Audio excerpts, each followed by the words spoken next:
যিসকলে আজি অতদিনে বিজেপিৰ বিৰুদ্ধে ভীমৰ বচন যদি কোনোবাই আওৰাইছে, পিছত যদি পিছদিনাখনে গৈ আকৌ বিজেপিত মিত্ৰতা কৰিছে, বিজেপিৰ আদৰ্শ নীতিৰ তেওঁলোকৰ চিন্তা তেওঁলোকৰ দৰ্শনটোৰ বিৰোধিতা কৰি কৰি কৰি কৰি কৰি বজাৰত দাম বাঢ়িলে কোনোবাই যদি বিক্ৰী হয়, তেতিয়া গম পাব যে তেওঁলোকে মানুহৰ কাৰণে, জনগণৰ কাৰণে, জাতিৰ কাৰণে, সমাজখনৰ কাৰণে কাম কৰা নাই। তেওঁলোকৰ স্বাৰ্থ ব্যক্তিগত স্বাৰ্থ। আমি ব্যক্তিগত স্বাৰ্থৰ ৰাজনীতি কৰিব কেতিয়াও খোজা নাই। সেই ৰাজনীতিৰ ঊৰ্ধ্বলৈ গৈ আমি কাম কৰিব খুজিছোঁ।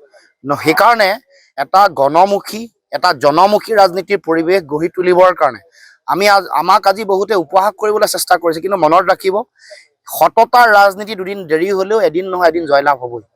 আৰু যিসকলে সততাৰে ৰাজনীতি কৰিছিলে, জনগণৰ পক্ষত থিয় হৈছিলে, সেইসকলহে মানুহ আজিও তেওঁলোক জিলিকি আছে। লোকপ্ৰিয় গোপীনাথ বৰদলৈ, বিষ্ণুপ্ৰসাদ ৰাভা, খগেন বৰবৰুৱা, যিসকলে জনস্বাৰ্থৰ কাৰণে ৰাজনীতি কৰিছিলে, সেইসকলৰ নামহে মানুহে লয় বা তেওঁলোকৰ কামকহে মানুহে সোঁৱৰে। কোনোবাই নিজৰ গাদীৰ কাৰণে, কোনোবাই মন্ত্ৰিত্ব আৰু ক্ষমতাৰ কাৰণে জাতীয়তাবাদৰ চেতনাক সমাজত বিক্ৰী কৰি তেওঁলোকে নিজৰ স্বাৰ্থ আৰু তেওঁলোকৰ ৰাজনৈতিক অভিলাষ পূৰণ কৰিব, সেই কথা আমি কেতিয়াও হ'বলৈ নিদিওঁ। সেইকাৰণে আমি জাতীয়তাবাদৰ ভেটি শক্তিশালী কৰিবৰ কাৰণে আমাৰ ফালৰ পৰা প্ৰয়োজনীয় যিটো দায়িত্ব, সেই দায়িত্বত থাকিব, সেই কাম কৰিম। আৰু সেই ক্ষেত্ৰত আমি সংকল্পবদ্ধ।